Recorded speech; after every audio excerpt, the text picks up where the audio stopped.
बेटा, तुम्हें अभी बहुत रियाज की जरूरत है। करते रहो, मैं आता हूं।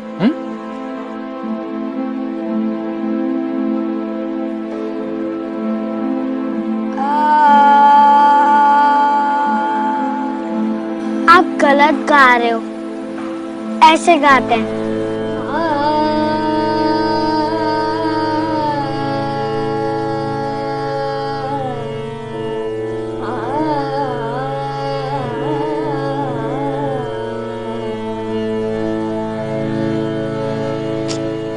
हमारे घर में एक अच्छा गवैया है और हमें मालूम ही नहीं।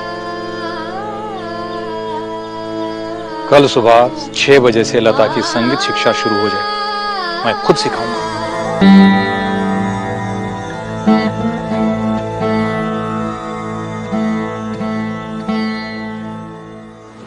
लता,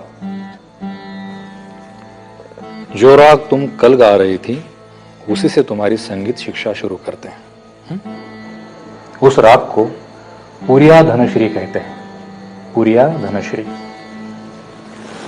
लता, एक बात हमेशा याद रखना, जिस तरह कविता में शब्दों का अर्थ होता है, वैसे गीत में सुरों का अर्थ होता है। और गाते समय ये दोनों अर्थ उभरने चाहिए।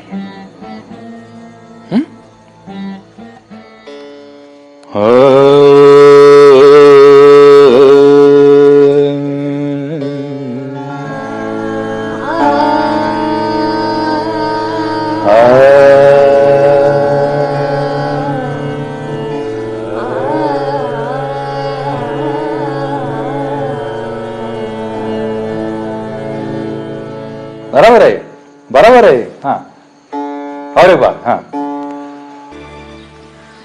क्या देख रहे हो दीनानाथ जी? अपनी खुद की कुंडली देख रहे हो? भाई, मेरी पहली पत्नी बेटी को जन्म देते चल बसी। उनकी बहन सुधामती से मैंने शादी की। आज ये कुंडली देख रहा हूं, अब सुधामती से जो मुझे संतान होगी उसमें कुछ न कुछ दैवी अंश होगा। वाह, ये तो बहुत अच्छी बात है। स्वर कोकिला लता मंगेशकर के पिता दीनानाथ मंगेशकर को उनके जन्म से पहले ही अपनी होने वाली संतान में कुछ खास बात होने का एहसास होने लगा था। उन्हें भरोसा था कि आने वाली संतान में दैवी शक्ति होगी। शायद यही वजह है कि लता मंगेशकर में उनके चाहने वाले माँ सरस्वती का रूप देखते हैं। 28 सितंबर 1929 को लता मंगेशकर का जन्म इंदौर शहर में हुआ। माँ का नाम था शेवंती उर्फ सुधामती मंगेशकर। जब लता 5 साल की हुई तो पिता को उनके गुण की पहचान होने लगी और तभी से उनका रियाज शुरू हो गया। लता मंगेशकर के पिता दीनानाथ मंगेशकर खुद एक बेहतरीन संगीतकार थे। उनकी एक मशहूर ड्रामा कंपनी भी थी। कुछ साल बाद वो परिवार के साथ सांगली में रहने लगे। बचपन से ही लता मंगेशकर और उनकी तीनों छोटी बहनें मीना, आशा और उषा और छोटे भाई हृदय नाथ ने घर में संगीत और सुरों का माहौल देखा था। इसी का प्रभाव था कि घर की सबसे बड़ी बेटी लता मंगेशकर का संगीत की ओर झुकाव खुद ब खुद होता चला गया। धीरे धीरे पिता से लता ने शास्त्रीय संगीत के साथ साथ उस वक्त के मशहूर फिल्मी गीत बारीकी से सीख लिए। लेकिन लता मंगेशकर कभी स्कूल में पढ़ाई न कर सकीं। उन्हें घर पर ही पढ़ाई करनी पड़ी थी। इस बारे में उनकी छोटी बहन मीना बेहद रोचक किस्सा सुनाती हैं। घर आके माँ को बोला कि मैं अभी कल से स्कूल जा रही हूँ। तो आशा को गोद में लिया और स्कूल गई। तो मास्टर जी ने कहा छोटे बच्चों को नहीं लाने का, वो उनको तुम बिठा के क्या सीखोगी। कहते तो तुम बच्चे को छोड़ के आओ फिर स्कूल में आओ। कहते मेरा अपमान किया, ये लता मंगेशकर का अपमान किया, तो मैं भी कभी नहीं स्कूल में आऊंगी। उठ के घर गई माँ को बोला, माँ के पीछे पड़ी, कहते माँ मैं कभी स्कूल नहीं जाऊंगी। इसी दौर में केएल सहगल लता के पसंदीदा गायक और अभिनेता बन गए। माई माई, आज बाबा ने ना हमें केएल सहगल की फिल्म दिखाई, चंडीदास। बहुत अच्छी फिल्म थी। उनकी आवाज, उनके गाने, उनकी तो बात ही अलग है। मैं ना बड़े होकर उनसे शादी करूंगी। लेकिन तब तक तो बूढ़े हो जाएंगे। कोई बात नहीं, मैं फिर भी उनसे शादी कर लूंगी। छोटी उम्र से ही लता पिता के संगीत नाटकों में उनके साथ गाने लगी, साथ में अभिनय भी करने लगी। 1941 में पूरा परिवार सांगली से पूना आकर रहने लगा। धीरे धीरे पिता दीनानाथ ने बेटी को संगीत विद्या के साथ साथ जीवन की कई सीख दी। लता, जब तुम मंच पर अकेले गाती हो तो बड़े सधे हुए सुर में होती हो, लेकिन जब तुम मेरे साथ गाती हो तो कभी कभी झिझक जाती हो। बाबा वो क्या है ना कि आपके सामने मेरा गायन अभी थोड़ा कच्चा है। ऐसा नहीं होना चाहिए। जब कभी तुम मेरे साथ या किसी और के साथ गाओ तो ये मत सोचो कि तुम अपने पिता या गुरु के साथ गा रही हो, तब ये सोचो कि मेरे जैसा कोई और गायक गाना गा रहा है। घबराओ तो सिर्फ अपने आप से, और जो तुम कर रही हो अगर वो सच है तो किसी बात की परवाह मत करो।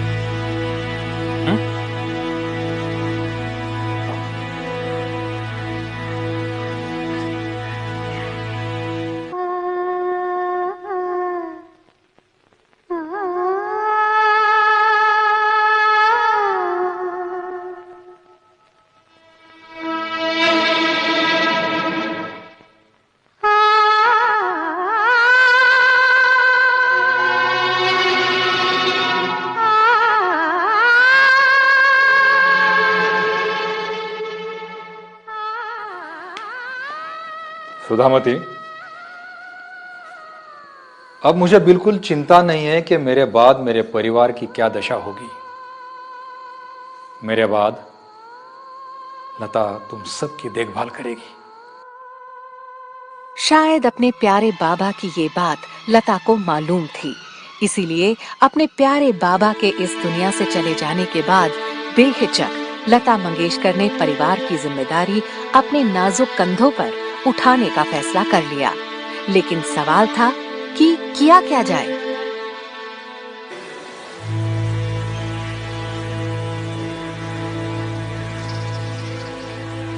अब क्या होगा माई? बाबा के जाने के बाद ये घर कैसे चलेगा? अब क्या मुझे नौकरी करनी पड़ेगी?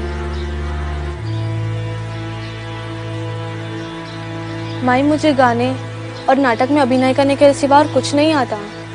हाँ, जानती हूँ कि बाबा को मेरा ये गाना और ये अभिनय करना पसंद ना आता, पर फिलहाल अपना और अपने परिवार का पेट भरने के लिए मुझे फिल्मों में काम करना ही पड़ेगा।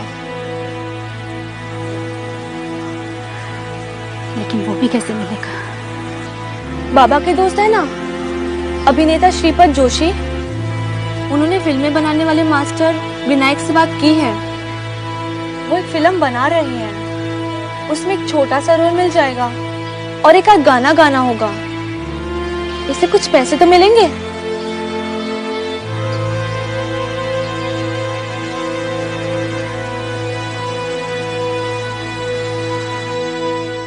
जब पिताजी की डेथ हुई तब नेचुरली मुझे फिल्मों में आना पड़ा, और फिल्मों में मैं इतनी छोटी थी कि मुझे कोई प्लेबैक तो मिलने का कोई चांस नहीं था।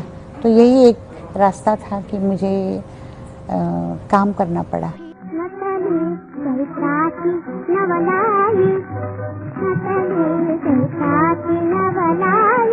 कट। Nice shot. अब भी लाइट चेंज होने में वक्त लगेगा, तब तक आप आराम कर लीजिए। कोई नहीं, तब तक हम थोड़े गीत गुनगुना लेते हैं। वो एक लड़की है ना लता, लता,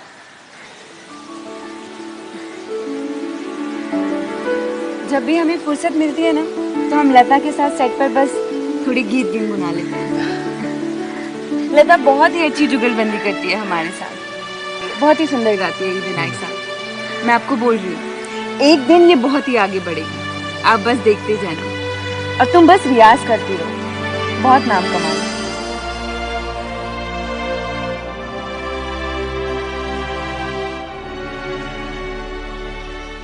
नूरजहां जी के मतलब सेट पे बैठी हुई थी, तो जो प्रोड्यूसर थे, जो मालिक थे उनके, उन्होंने कहा कि लता इधर आओ जरा। तो उन्होंने कहा कि ये लता हमारे यहाँ काम करती है और गाती है बहुत अच्छा। मैं 14 साल की थी, 14-15 साल। तो उन्होंने कहा सुनाओ बेटा। तो मैं वहाँ बैठ गई और मैंने उनको कुछ क्लासिकल सुनाया, क्योंकि मैं उस वक्त क्लासिकल ही गाती थी ज्यादा। तो फिर कहने लगी अच्छा कोई फिल्म का गाना सुनाओ। तो मैंने कोई फिल्म का गाना सुनाया। तो कहने लगी तुम बहुत अच्छा गाती हो बेटा, पर कोशिश करो कि क्लासिकल सीखो और क्लासिकल का रियाज करो, रियाज करना जरूरी है। उस दौर की मशहूर अदाकारा नूरजहां ने लता में अच्छी गायिका के गुण देख लिए थे। दोनों के बीच अच्छे संबंधों की शुरुआत उन्हीं दिनों से हो गई थी। बहरहाल इसी फिल्म की शूटिंग के सिलसिले में लता मंगेशकर तब के बम्बई शहर आईं और फिर हमेशा के लिए यहीं की हो गई। लेकिन बम्बई शहर में लता मंगेशकर को बहुत संघर्ष करना पड़ा। बम्बई में वो संघर्ष का दौर था। लता मंगेशकर को मास्टर विनायक का सहारा था। वो लता से अपनी फिल्मों में काम तो करवा रहे थे, लेकिन वो जानते थे कि लता के अंदर एक बहुत ही प्रतिभाशाली गायिका है जिसे निखारना चाहिए। लता, तुम्हारे गुरु तो तुम्हारे पिता थे, अब तुम संगीत कैसे सीख रही हो? वो शास्त्रीय संगीत सीखना तो बंद हो गया, लेकिन बाबा के बताए बंदिशों और रागों का रियाज मैं करती रहती हूँ।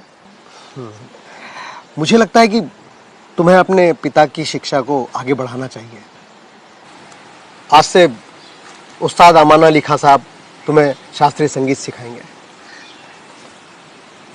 खुश रहो, मैं तुम्हें आज से ही सिखाऊंगा। सबसे पहले हम हंस ध्वनि राग सीखेंगे।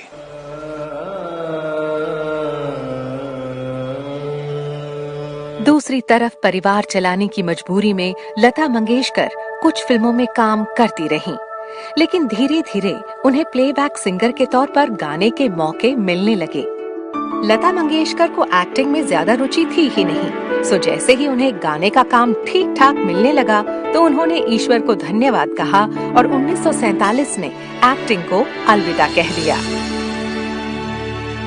फिल्मों में मैंने काम किया, पर वो ऐसे ही मतलब हीरो की बहन या हीरोइन की बहन। मुझे वो मेकअप करना और सेट पे जाना और कभी रोना और कभी हंसना तो मुझे कभी अच्छा नहीं लगता था, क्योंकि मेरा मन सबसे ज्यादा अच्छा मतलब दिल में होता था कि गाना गाओ। लता मंगेशकर जब थोड़ा बहुत कमाने लगी तो उन्होंने कुछ पैसे जोड़े और बड़े शौक से एक रेडियो खरीदा। माई ये देखो रेडियो। अच्छा वाली है, कब से पैसे बचा रही थी इसके लिए? हाँ माई, महंगा है, पूरे 550 का है। ये आकाशवाणी है। एक दुखद समाचार, प्रसिद्ध अभिनेता और गायक श्री के.एल. सहगल का निधन हो गया है।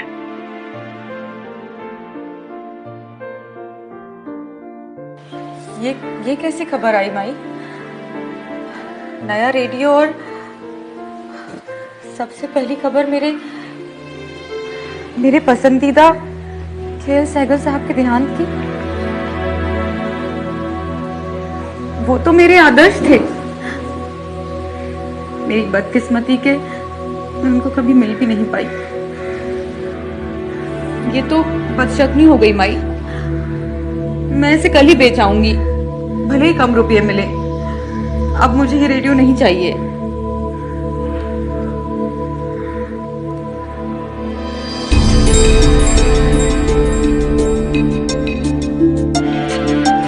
जिस दिन वो रेडियो खरीद कर वो घर ले आई, घर पे रेडियो सेट किया गया, ऑन किया गया, तो उसी पहले दिन पहली बार रेडियो से आप जानते हैं क्या खबर आई?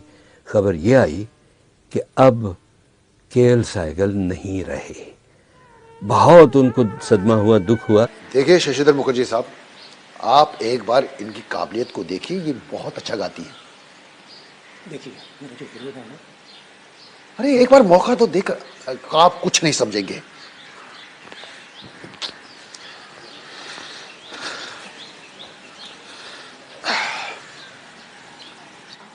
ये शशिधर मुखर्जी एक नई फिल्म शुरू कर रहे हैं, शहीद। कह रहे हैं कि वो तुमसे गाना नहीं गवाना चाहते हैं। बोलते हैं कि लता की आवाज बहुत पतली है, फिल्म की हीरोइन कामिनी कौशल पर ठीक नहीं लगेगी।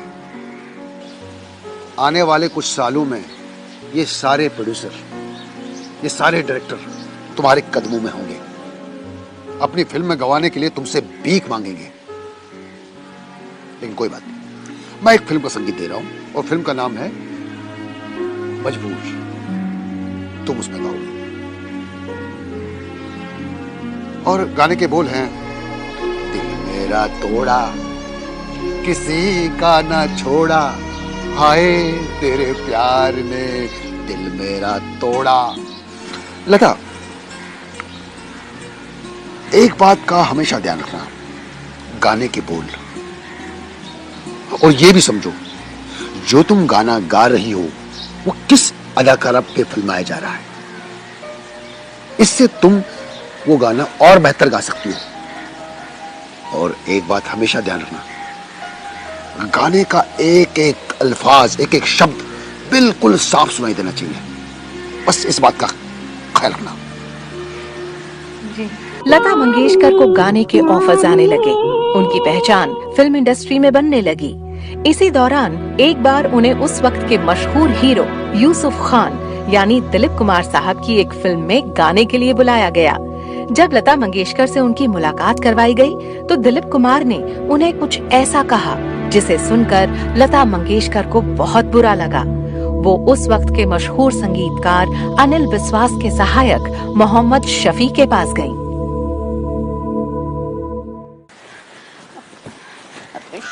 शफी भैया। अरे लता, क्या हुआ? वो शफी भैया, मुझे अपनी उर्दू ठीक करनी है। ठीक है, लेकिन हुआ क्या है? वो अनिल बिस्वास जी ने गाना गाने के लिए बुलाया था, दिलीप कुमार की नई फिल्म के लिए। वो बोले कि नई सिंगर है और बहुत अच्छा गाती है, लेकिन दिलीप कुमार जी मेरा पूरा नाम सुनते ही बोले कि ये तो मराठी है और हिंदी गानों में उर्दू के बहुत शब्द होते हैं। एक मराठी गायिका के मुंह से उर्दू का तलफ नहीं, तलफ्फुज़। हाँ वही।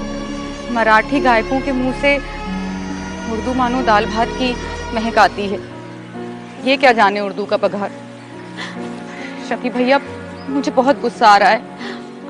आप कुछ ऐसा बताइए ना कि जिससे मैं जल्दी से जल्दी ये भाषा सीख सकूं और सबको बता सकूं कि मैं उर्दू के गीत भी आसानी से और सही तरीके से गा सकती हूँ।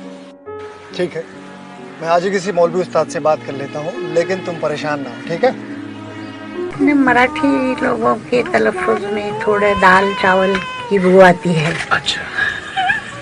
तो मैं इतनी उस वक्त मुझे गुस्सा आ गया। मैंने कहा कमाल है, ये मुझे ऐसा कह रहे हैं। तो मैं जब घर गई वापस, तो पहला काम मैंने ये किया, उस वक्त मेरी पहचान थी शफ़ी, जो म्यूज़िक डायरेक्टर भी थे। अच्छा। मोहम्मद शफ़ी। हाँ, तो उनको मैंने कहा कि आप कुछ कीजिए और मुझे उर्दू सीखनी है। ये लता मंगेशकर की खासियत है कि वो हर नई सीख को चुनौती की तरह लेती हैं। उन्हें भले ही उस वक्त दिलीप कुमार की बात बुरी लगी हो, लेकिन आज वो उनकी शुक्रगुजार हैं, क्योंकि उन्हीं की कही बात की वजह से लता मंगेशकर उर्दू के शब्द सही तलफ़ुज़ के साथ बोलती और गाती हैं।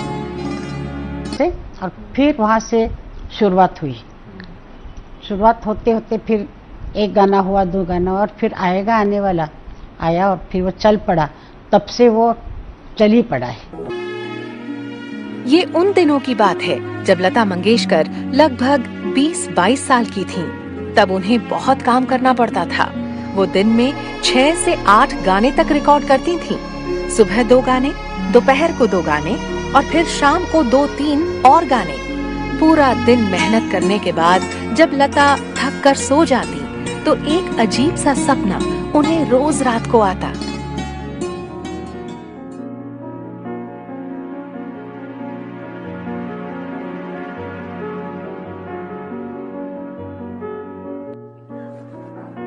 माई, माई, हाँ लता, माई, मुझे हर रोज एक ही सपना आता है। कई महीनों से ऐसा हो रहा है। कोई डरावना सपना? नहीं, डरावना नहीं, लेकिन बहुत अलग सा है। सुबह का वक्त है। अब मैं समुंदर के पास किसी काले पत्थर के बने मंदिर के पास अकेली खड़ी हूँ। मैं ये भी नहीं जानती कि वो मंदिर किस देवी का है। मैं उस मंदिर के पास पहुंचती हूँ। उस मंदिर के पीछे भी एक दरवाजा है। मैं उसे खोलती हूँ। कुछ काले पत्थर की सीढ़ियां नीचे की तरफ जा रही हैं, जिन पे रंग बिरंगा पानी बह रहा है। मैं उन सीढ़ियों पर बैठ जाती हूँ और धीरे धीरे वो रंग बिरंगा पानी मेरे पैरों को छू रहा है। इसका क्या मतलब है माई? लता, ये भगवान का आशीर्वाद है।